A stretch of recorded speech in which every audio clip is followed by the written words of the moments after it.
जोहार साथियों, मेरा नाम अर्जुन मेहर है। साथियों, हमने YouTube पर एक नई सीरीज चालू करी है जिसका नाम है आदिवासी वीकली सीरीज, और हमारी दूसरी जो सीरीज है उसका नाम है आदिवासी पुरखे सीरीज। और हम दोनों सीरीजों के माध्यम से आप लोगों के सामने आदिवासी मुद्दे और आदिवासी इतिहास, आदिवासी संस्कृति से जुड़े मुद्दे आप लोगों के सामने पेश करेंगे। लेकिन आदिवासी वीकली सीरीज क्यों खास है? ये इसलिए खास है क्योंकि साथियों, हम इस सीरीज के माध्यम से उन मुद्दों पर चर्चा करेंगे जिन मुद्दों को राष्ट्रीय परिचर्चा का हिस्सा होना चाहिए था, लेकिन ये मुद्दे राष्ट्रीय परिचर्चा का हिस्सा नहीं बन पाए। साथियों, इस कड़ी में जो सबसे बड़ी जो खबर है वो ये है कि 23 फरवरी 2022 को देश भर के आदिवासी समुदायों के लोग दिल्ली के जंतर मंतर पर पधारे और उन्होंने एक दिवसीय धरना दिया। उन आदिवासियों की मांग यह थी कि जो जनगणना होने वाली है उसके अंदर ट्राइबल कॉलम शामिल किया जाए अलग से। लेकिन यह इतना बड़ा इशू था और इसको देश की मीडिया ने कहीं भी अपने प्राइम टाइम्स में, ना ही न्यूज़ कवरिंग के अंदर कहीं भी जगह नहीं दी। दूसरी जो सबसे बड़ी खबर निकल के आ रही है वो निकल कर आ रही है नागालैंड से। नागालैंड में जो आप सभी साथियों को पता है कि 4 और 5 दिसंबर 2021 को 14 मासूम आदिवासियों का जनसंहार कर दिया गया था आर्मी के जवानों द्वारा। उसके लिए एसआईटी कमेटी बैठी थी, उसने अपनी रिपोर्ट तैयार कर दी है। लेकिन जो नागालैंड के मुख्यमंत्री है उन्होंने कहा है कि वो इस रिपोर्ट को पब्लिकली जब जारी करेंगे तब उनसे केंद्र सरकार से इजाजत मिल जाएगी।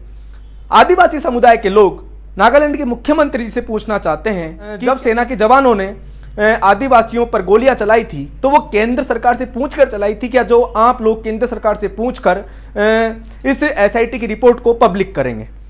तीसरी जो सबसे बड़ी खबर निकल कर आ रही है वो गुजरात से निकल कर आ रही है। साथियों, गुजरात के अंदर आदिवासी समुदाय के लोग लगातार आंदोलनरत है और वो अपने जल जंगल जमीन को बचाने के लिए लड़ रहे हैं। केंद्र सरकार ने अपने आम बजट के दौरान पार तापी नर्मदा रिवर लिंक परियोजना का जिक्र किया और उसके लिए एक बजट आवंटन किया है। उसके बाद वहां के लोग अपने जल जंगल जमीन को बचाने के लिए संघर्षरत हो गए हैं और लगातार संघर्ष कर रहे हैं, और गुजरात के अंदर जगह जगह बड़े बड़े प्रोटेस्ट हो रहे हैं। लेकिन इन आंदोलनों की कहीं भी कोई चर्चा नेशनल मीडिया के अंदर नहीं की गई है।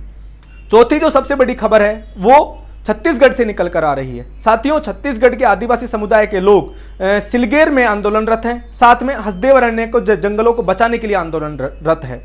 आप तमाम साथियों को पता है कि कुछ महीनों पहले हसदेव पदयात्रा निकली थी। किस तरीके से सैकड़ों किलोमीटर की पदयात्रा करते हुए आदिवासी समुदाय के लोग छत्तीसगढ़ की राजधानी पहुंचे थे, लेकिन वहां पर जो भूपेश बघेल जी हैं उन्होंने आदिवासियों से मिलने से इनकार कर दिया था। लेकिन जो भूपेश बघेल जी के जो प्रतिनिधि थे उन्होंने कहा था कि आप हमें 4 महीने का वक्त दीजिए और हम जो ग्राम सभाओं के अंदर जो फर्जी ग्राम सभाएं बनी हैं और उनकी जांच करवाएंगे। लेकिन जब 4 महीने पूरे हो गए और कोई कार्रवाई सरकार की तरफ से नहीं की गई है, तो हसदेव अरण्य बचाने की जो समिति है उन लोगों ने वापस, आदिवासी समुदाय के लोगों ने अनिश्चितकालीन धरना प्रदर्शन वापस चालू कर दिया है।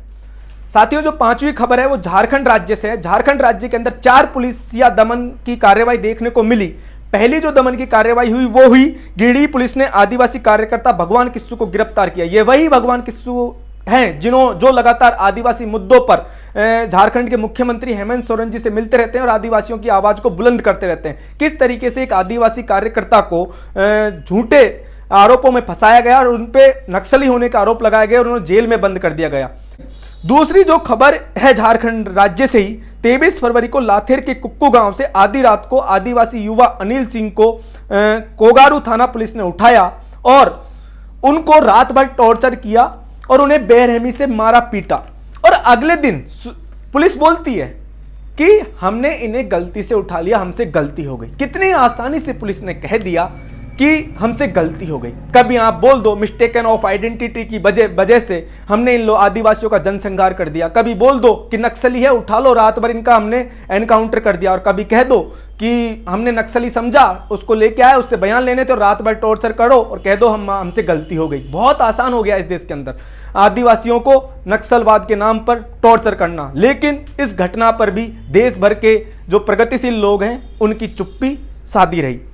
तीसरी घटना 4 मार्च को आदिवासी युवा झट्टू सिंह ने एक वीडियो जारी करके ट्विटर पर पोस्ट किया और उन्होंने उसी कोगारू थाना प्रभारी पर अत्याचार के आरोप लगाए।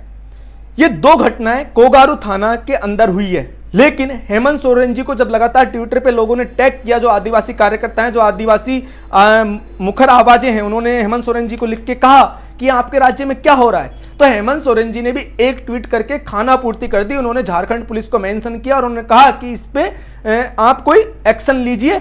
और उसके बाद आपको मैं बताता हूं झारखंड पुलिस ने क्या एक्शन लिया। झारखंड पुलिस ने केवल जो पुलिस अधिकारी है उसको लाइन हाजिर किया है। आप किसी को भी रात भर पीटो, किसी का भी फेक एनकाउंटर कर दो और उसको लाइन हाजिर कर दो, क्या यह उस उत्पीड़न की सजा है?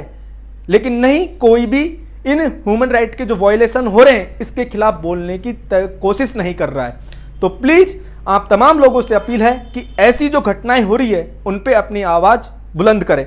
और इसी दौरान झारखंड को 28 फरवरी को कॉमरेड सुंदर मरांडी के शहादत दिवस पर भी स्टेट टेरर देखने को मिला। स्वतंत्र पत्रकार है वहां पर रूपेश कुमार सिंह जी, उन्होंने अपने ट्विटर अकाउंट पर पूरी घटनाक्रम का जिक्र किया है, किस तरीके से वहां उन लोगों को जब वो शहादत दिवस मनाने गए तो किस तरीके से उन्हें स्टेट टेरर का सामना करना पड़ा। साथियों, इसी कड़ी में जो अंतिम खबर है वो है हमारे आदिवासी युवाओं के लिए। National commission for scheduled tribe ने के द्वारा रिसर्च एसोसिएट और रिसर्च असिस्टेंट के लिए एप्लीकेशन इनवाइट किए गए हैं और इसकी लास्ट डेट है 10 मार्च। तो जो भी साथी इसके लिए एलिजिबल है वो अप्लाई कर सकते हैं। धन्यवाद।